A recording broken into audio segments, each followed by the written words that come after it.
अब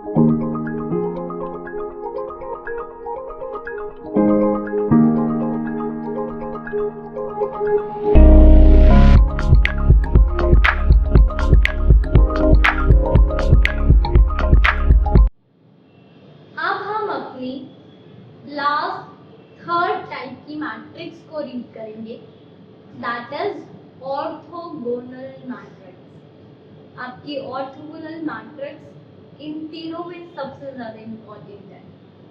आपको बहुत अच्छे से समझना है ऑर्थोगोनल मैट्रिक्स को।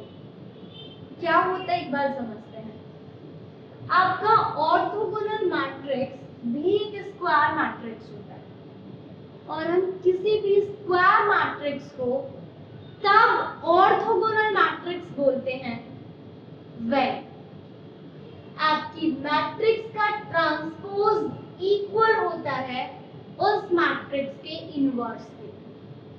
अब आप बोलोगे कि हमने तो इनवर्स पढ़ा ही नहीं, इनवर्स ऑफ मैट्रिक्स कोई नहीं, अभी मुझे बस क्लियर कराना है तो मैंने राइट कर दिया है।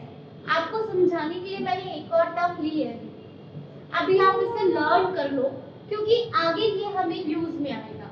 तब मैं बोलूंगी आपसे कि हमने ऑर्थोगोनल मैट्रिक्स की कंडीशन रीड की थी।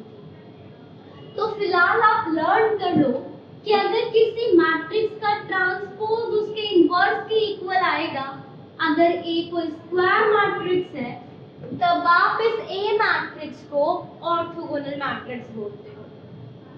अब देखिए, मैं दोनों तरफ ए मैट्रिक्स से मल्टीप्लाई कर रही हूँ, तो it become a into A transpose and A into A inverse.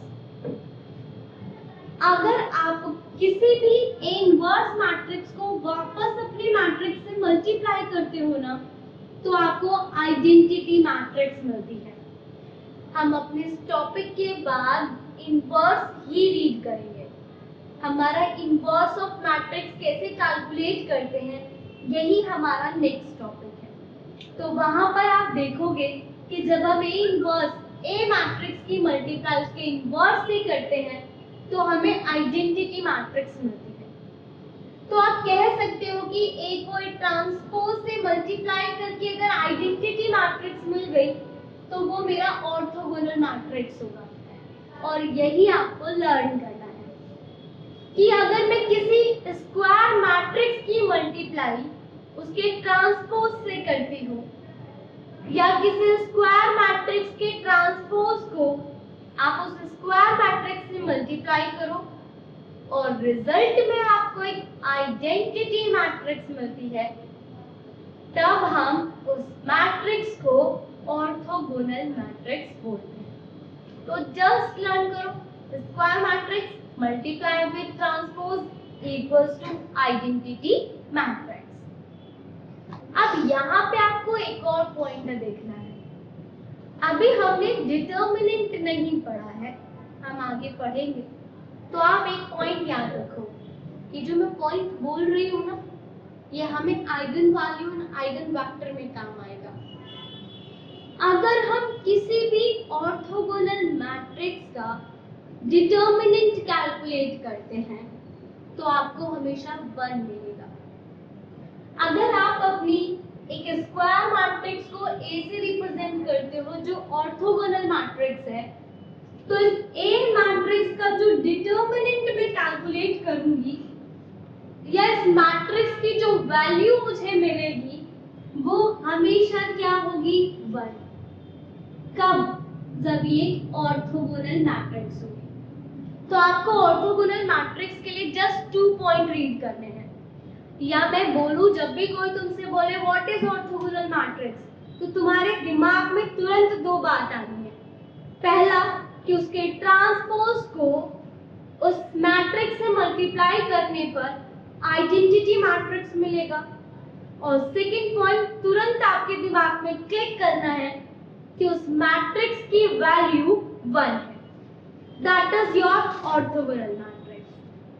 अब ऑर्थोगोनल मैट्रिक्स से रिलेटेड एक क्वेश्चन को सॉल्व करते हैं। ऑर्थोगोनल मैट्रिक्स का डेफिनेशन हमने रीड किया, एक क्वेश्चन सॉल्व करते हैं।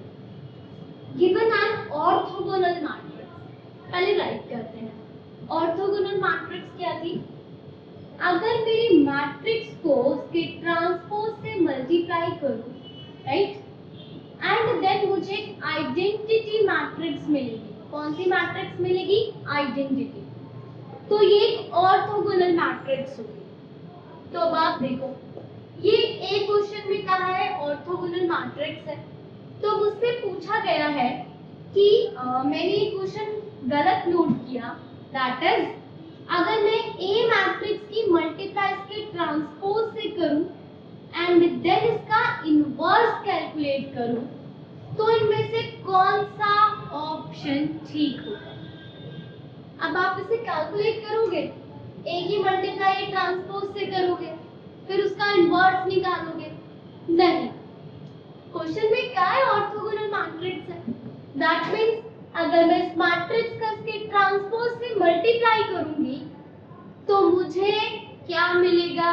Identity matrix. तो क्वेश्चन के अकॉर्डिंग इन दोनों की मल्टीप्लिकेशन से मुझे आइडेंटिटी मैट्रिक्स मिलेगी।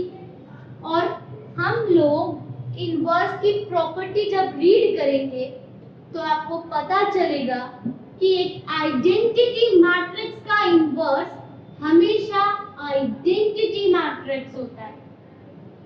तो क्वेश्चन में बोला ऑर्थोगोनल मैट्रिक्स है, A into A transpose inverse निकालो। तो मैंने कहा मैट्रिक्स का अगर उसके ट्रांसपोज से मल्टीप्लाई करूंगी फॉर ऑर्थोगोनल मैट्रिक्स तो ये आइडेंटिटी मैट्रिक्स होगी, और आइडेंटिटी मैट्रिक्स का इनवर्स भी आइडेंटिटी होता है। तो आपका आंसर क्या आएगा? एक आइडेंटिटी मैट्रिक्स। अब ये आइडेंटिटी मैट्रिक्स नहीं है, ये आइडेंटिटी मैट्रिक्स नहीं है, दैट मींस कि आपका आंसर सी है। मैं यहाँ से एक और पॉइंट बताती हूँ, आपकी identity matrix is always a orthogonal matrix. कैसे? देखो, मैंने ये अभी आप लोगों को प्रॉपर्टी बताई, ये डेफिनेशन है ऑर्थोगोनल मैट्रिक्स की।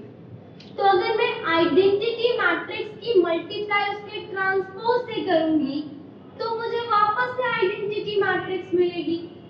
इसका मतलब है आपकी कोई भी ऑर्डर की आइडेंटिटी मैट्रिक्स हो, 2x2 ऑर्डर की, 3x3 ऑर्डर की, 4x4 ऑर्डर की, identity matrix is always a orthogonal matrix. तो आज आपने क्या पढ़ा? आज आपने क्लासिफिकेशन ऑफ रियल मैट्रिक्स पढ़ा, जिसमें हमने symmetric, skew symmetric and orthogonal matrix, इन तीनों टाइप को अच्छे से क्लियर किया विद देयर प्रॉपर्टीज। तो आज के लिए इतना, थैंक यू।